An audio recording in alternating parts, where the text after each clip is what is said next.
Welcome to the NBA Coast to Coast podcast brought to you by TheLines.com.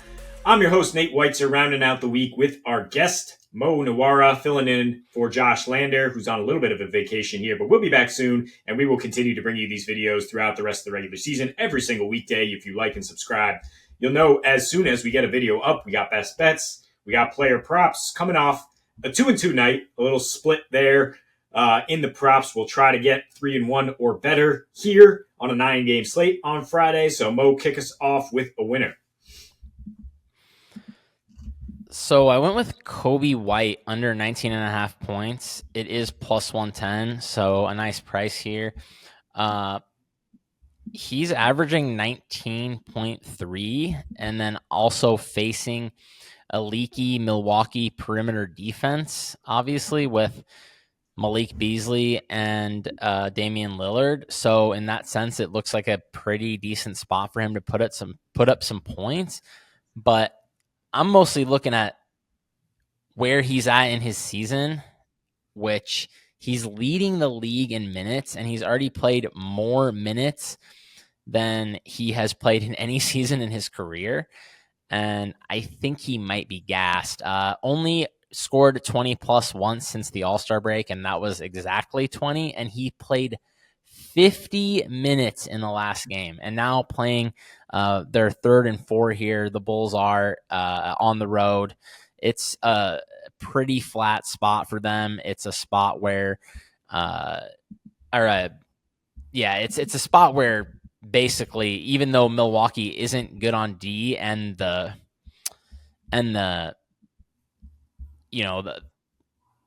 pace should be a little higher than the Bulls are used to, I just still think, I know the line is very small, but I think there's some 20-point blowouts here, to be honest, just because of the spot here. After, it wasn't just Kobe White, it was DeMar. All these guys played 40 plus minutes. I mean, and when you look at the names on the bench in that last game, you can understand what the Bulls coaching staff was doing. I mean, there's names I've literally never seen before playing minutes off the bench in that game. So I get why they rode their guys, but I think they're also going to be quite tired here. And Milwaukee also, they do funnel a lot of stuff into the mid-range. Kobe White is more of a 3 and rim type of player, a little bit of a James Harden whiff to his shot distribution. I think this could be more of a DeMar game while he's in there, because those are the shots that Milwaukee tends to give up. So I did take under 19.5 at plus. I like this one, even though it kind of looks fine on paper. But man, 50 minutes that is something. Yeah, and this Bucks defense has been much better under Doc Rivers, especially as we progress with some more time for him to install a system, and the system is closer than it used to be. So, which is, to funnel things to the mid range, right, and not give up threes, not give up, especially above the break threes or threes to guys like Kobe White, who's the guy they're worried about. So, I like an under for this game. I think in general, because of how tired the Bulls are and because of how the Bucks are playing. So, if we go under there, it shouldn't be a lot of stats to go around. On the other hand, Charlotte at Philly should have some offense flowing after Charlotte's been stifled and stymied by the Bucks in their last 2. Miles Bridges over 27.5 points and rebounds is where I'll go here. I mean, the minutes are there for him regardless of the blowout. That we saw this with Trey Mann, right? You're still going to get your time because Charlotte understands they might not be able to compete. But 38 minutes per game in those blowouts. He's been like 2 weeks removed from his court problem kind of being settled, and maybe that's helped him kind of concentrate. But it seems to have tipped, according to Woj, that Charlotte is going to look to re-sign him this offseason. So now he's kind of playing to max out that contract and definitely has something to play for. Since the trade, his usage has dipped, the trades plural, 24% in 8 games, but he's still getting this number, 19.5, 8.5 boards. He's only gone under in 4 of his last 11 in terms of this number, and 3 of those are against Milwaukee, which, like I said, been a very good defense. He's gone over, his points have been down against Portland, Golden State, who are playing very well defensively, but gotten over this with rebounds. And Charlotte on a back-to-back, he's actually been more productive lately. His last five, 26 points per game, 7.5 rebounds on back-to-backs, including 25 and 11 against Philly, a Philly team that is now vulnerable down low without Embiid. Their last 11 since they kind of reset, came home after a woeful road trip. They allow the most free throw attempts. They're 27th in defensive rating, sixth most fast break points, seventh most rebounds, and they're 1-7 at home with a negative 12 net rating. So I definitely would not lay the minus 11 with Philly, even though Charlotte has looked bad in these two against the Bucks. Like I think Charlotte will be in this game, and they're gonna run some stuff through Bridges. Yeah, I just don't know who else at this point. I mean, with no LaMelo and now PJ gone.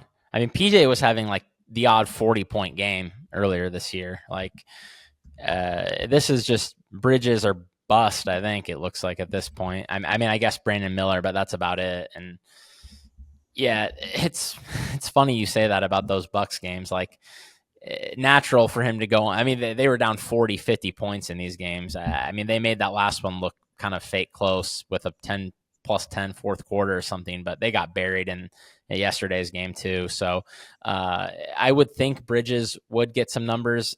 Philly, not very imposing. Obviously, without Embiid, they haven't been a good rebounding team with Embiid, so that's helpful for sure. And when you look at the way Philly's been playing, I think they've looked good at times. They played the Cavs pretty well, I thought, in that game I watched. I think that was last week. But then, yeah, kind of an ugly one against Boston, down 15 a lot of that game. I think Bridges should be out there doing work, but it's always hard to say with Charlotte. It's just weird because they've just like they had all these really good competitive games where they're just covering the spread all these games, and then they play Milwaukee and they look like they don't even belong on an NBA court.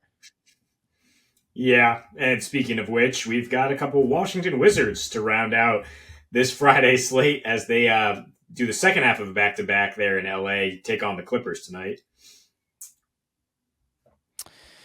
Yeah, I went with under on Kyle Kuzma, points and rebounds. I was looking at points. I ended up going points and rebounds, 28.5. I think the biggest thing, honestly, for this game is this could be just blowout city. Speaking of blowouts, you have a 15.5 point line here. I mean, when I was looking back through Kuzma's game logs, he's playing closer to 30 minutes in most of these blowouts. Either way, it doesn't matter kind of which team is up. They do, believe it or not, Washington did have a couple of blowout wins that I found. But yeah, they do kind of limit him closer to 30 minutes rather. And, he's averaging around 26 to 27 points and rebounds per like 30 minutes. So that's a little shy of this number. And you have the Clippers, which are an above average defense, 11th in defensive rating. I think we're going to get a good effort here, after that last fourth quarter collapse against the Lakers. They know they were embarrassed on national TV. That's probably partly why the line is where it is. Also, Washington is in a tough spot, 3rd and 4. Also a back-to-back, also off OT. Kuzma played a bunch of minutes, I think 37. So could see a little bit more of the bench here. He also could see some Kawhi defense here. Kawhi, they did stick him on LeBron in that game when I was watching it. So I shut it off before the fourth quarter because I thought the game was over. But yeah, they did have Kawhi defend LeBron. So with Kuzma being probably the main off the bounce, whatever you want to call it, scoring threat Washington's got. I know Paul George is like maybe going to miss the game. I think he's illness or something. So maybe that helps Kuzma if he sits possibly. But yeah, if he sees some Kawhi defense, I think that limits him a little bit even more. Yeah, I mean, I think the Clippers are going to be good defensively here. Like you said, they got to get right here before they have a real tough 3-4 on the road: Minnesota, Milwaukee, and Houston. And so they should try to take care of business here. I like throwing points in here. I think there will be some rebounds available, and I think there's just nobody to soak up the minutes is my concern with the blowout because Washington's shorthanded. So I'll take Marvin Bagley to get 8 rebounds, which is plus money at FanDuel. Nobody else offering the plus right now. but I mean, he's gonna play like no matter what. It seems like Avdia's banged up. He might sit or might play limited minutes. Bilal Koulibaly's still out. Isaiah Livers out. So basically, we're talking about Richaun Holmes as the only big to come off the bench and replace Bagley, who, has initially got off to a great start with Washington, right? It was like, okay, he's going to be part of their plan down the stretch. And then he got benched for some mistakes. I mean, he is a bad defensive player at times, but in his last 7, since his latest benching, 14.5 points, 9.5 rebounds. And now per 36 with Washington, we're talking about 12 rebounds, 6 offensive rebounds versus just 9 rebounds with Detroit. It's a different fit. Obviously, Detroit did not need his rebounding as much or his low post presence. So, post All-Star break up to 33.5 minutes, 17 and 8. He's averaging with 13 rebound chances per game.